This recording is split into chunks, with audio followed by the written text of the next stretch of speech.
Yeah, so there are multiple roads that are being constructed as we speak. I don't have all the details of the maps.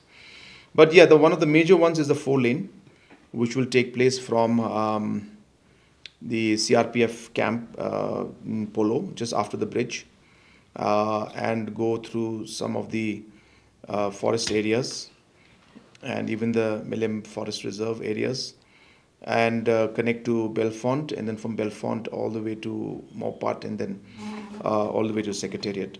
So we do expect that. We have had multiple levels of discussion at multiple agency level as well as individual levels.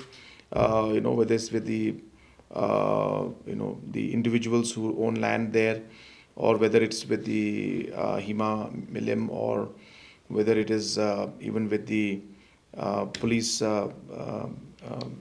the school there that is there, the in Golf Links as a school run by the police department. So all different agencies and individuals and stakeholders, multiple rounds of discussion have taken place. We are have almost closed the discussions with almost everyone.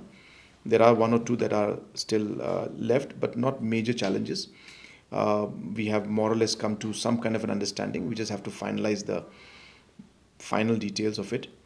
So that will be the major connection. And as I said, that will be a 4 lane. It won't be 2 lane, it will be a 4 lane. So we do expect that that would really help in the overall connectivity to the new Secretariat and to the new Shillong area.